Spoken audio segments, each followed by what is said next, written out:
You said that you told the Attorney General this fact repeatedly in these meetings. Is that correct? I've told him at least on 2 occasions. And you told the staff, according to this statement, that Mr. Ashcroft told you that he did not want to hear about this anymore. Is that correct? That is correct. His own FBI knew that summer that there were al-Qaeda members in the U.S. and that bin Laden was sending his agents to flight schools around the country. But Ashcroft's Justice Department turned a blind eye and a deaf ear. But after 9/11, John Ashcroft had some brilliant ideas for how to protect America. The USA Patriot Act, adopted by Congress and signed by Bush 6 weeks after the attacks, has changed the way the government does business. The USA Patriot Act allows for searches of medical and financial records, computer and telephone conversations, and even for the books you take out of the library. But most of the people we spoke to say they're willing to give up some liberties to fight terrorism. Maybe that's a good thing. It's definitely sad, but it has to be done. Yes, something needed to be done. These are the good people who make up Peace Fresno, a community group in Fresno, California. Unlike the rest of us, they've received an early lesson in what the Patriot Act is all about. Each week, they meet to discuss matters of peace. They sit around, they share stories, they eat cookies. Some have more than one. This is Aaron Stokes, a member of Peace Fresno. The other members liked him. He had come to the meetings. He went with us. We go out on Friday nights and stand on a very busy corner in Fresno. And he had gone with us. He had handed out flyers. He went with us in June to a WTO protest. Then one day, Aaron didn't show up to the meeting. My friend Dan and I were reading the Sunday newspaper. And when I picked up the paper, in the local section, Aaron's picture caught my eye. The article said that a sheriff's deputy had been killed, and I saw it had a name that wasn't the right name. It said that he was a member of the sheriff's anti-terrorism unit. That's right. The photo of the man in the newspaper was not the Aaron Stokes they had come to know. He was actually Deputy Aaron Kilner, and he had infiltrated their group. Sheriff Pierce made it very clear that, yes, in fact, Aaron Kilner was assigned to infiltrate Peace Fresno, that he was able to infiltrate organizations that are open to the public. You could understand why the police needed to spy on a group like Peace Fresno. Just look at them. A gathering of terrorists if I ever saw one. This is Barry Reingold, a retired phone worker from Oakland, California. Barry likes to work out in the gym. Somewhere between his cardio and his strength training, Barry got political. We're up in the gym, and it was after we were working out, and a number of us were talking about 9/11 and Afghanistan and bin Laden, and someone said, bin Laden's a real asshole for murdering those people. And I said, yeah, that's true, but he'll never be as big an asshole as Bush, who bombs all over the world for oil profits. Barry didn't have to worry about the police spying on him. His fellow weightlifters were more than willing to turn him in. I was taking a nap, and I guess it was 1:30, 2 o'clock in the afternoon, and they came to my place, and I said, well, who's there? And I said, the FBI. I said, the FBI? I mean, why are they here? Yes, the FBI had come to see Barry, and they weren't there to jazzercise. The FBI said, have you been talking to people about 9/11 and about bin Laden and oil profits and Afghanistan? I said, a lot of people are talking about these things. I feel my rights have been, trampled on. I mean, if you have something to say to me in the gym, well then, fine. Don't tell the FBI and they come to my apartment while I'm taking a nap. There's nothing to be ashamed of here. There's full transparency. There's nothing about the Patriot Act that I'm ashamed of in any way, shape, or form. I have a 1-800 number. Call me. I'm the guy you call if there's a violation or an abuse. If you've got a poster child on this, I want to see it. That's what I do. I'm hired by the people of the United States to provide oversight. I provide oversight. Trent Lott said the day the bill was introduced, maybe now we can do things we've wanted to do for the last 10 years. No, I've always, you know, a dictatorship would be a heck of a lot easier. There's no question about it. I mean, they had all this on the shelf somewhere, ideas of things they would like to do.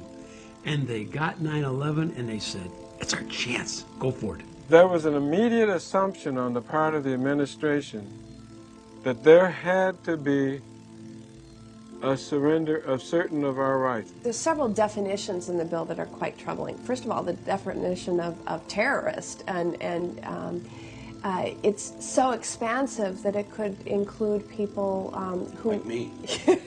No one read it. That's the whole point. They wait till the middle of the night, they drop it in the middle of the night, it's printed in the middle of the night, and the next morning when we come in, it passes.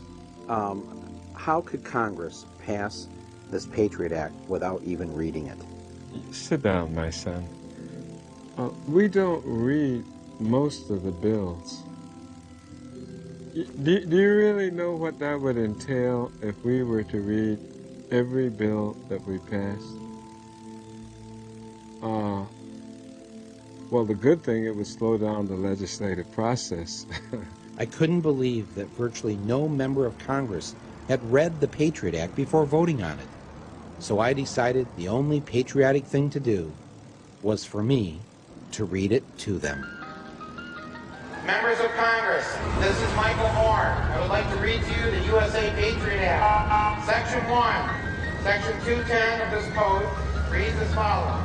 Section 2703. My job is to secure the homeland. That's exactly what we're going to do. But I'm here to take somebody's order. That would be you, Stress. What would you like? Right behind you. I'm going to order some ribs. We all know you can't secure the homeland on an empty stomach. And in order to remain secure, everyone needs to sacrifice.